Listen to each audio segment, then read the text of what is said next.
नमस्कार।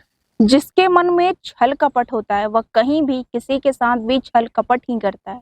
और इसका सबसे बेस्ट सीन है महाभारत, क्योंकि महाभारत में हर कोई एक दूसरे के साथ छल कपट ही कर रहा था। बस किसी का इंटेंशन धर्म की ओर था तो किसी का इंटेंशन अधर्म की ओर। और उस अधर्म के लाइन में दुर्योधन और शकुनी ने तो स्टार्टिंग से ही छल कपट किया था।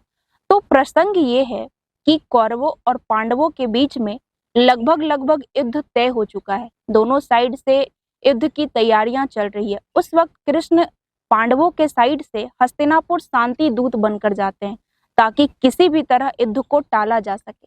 पर हस्तिनापुर का तो सिचुएशन ही कुछ और था। वहां पे तो हर कोई अपनी अपनी चालाकियां की गठरी बांध के बैठा हुआ था। धृतराष्ट्र अपनी तैयारी में थे, दुर्योधन और शकुनी अपनी तैयारी में था। वे दोनों तो चाहते थे कि किसी भी तरह वो कृष्ण को अपना ऋणी बना ले। जैसे गुरुद्रोण कृपाचार्य धृतराष्ट्र के नमक के ऋणी थे और पितामह भीष्म कर्ण, ये दोनों भी किसी न किसी प्रतिज्ञा में बंधे हुए थे।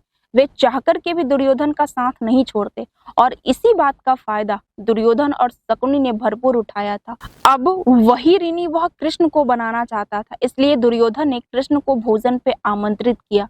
पर कृष्ण तो इन सारी चालाकियों से पड़े थे। वो दुर्योधन और शकुनी के चतुराई को बहुत अच्छे से समझ गए थे। इसलिए कृष्ण ने एक एक शब्द को चुनकर दुर्योधन को जवाब दिए कि कोई किसी के यहाँ तब भोजन करता है जब आपस में प्रेम और स्नेह हो, या फिर वह इंसान भूखा हो। और ना ही तो मैं आपका प्रिय हूँ और ना ही मैं भूखा हूँ। और सबसे मूल्यवान बात कि मैं तो एक शांति दूत बनकर आया हूँ। जब तक संधि नहीं हो जाता तब तक मैं आपकी कृपा को कैसे स्वीकार कर सकता हूँ। पहले हम सभी एक मत तो हो ले, क्योंकि मैं किसी भी स्थिति में धर्म को नहीं छोड़ सकता हूँ।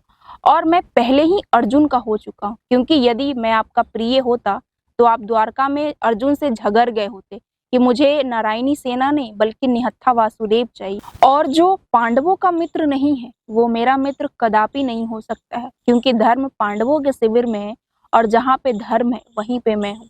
और मैं यहाँ पे केवल पांडवों का शांति दूत बनकर नहीं आया हूँ, बल्कि मैं एक धर्म दूत भी हूँ। इसलिए यदि मैं आपके यहाँ भोजन करता तो धर्म की मर्यादा का उल्लंघन होता।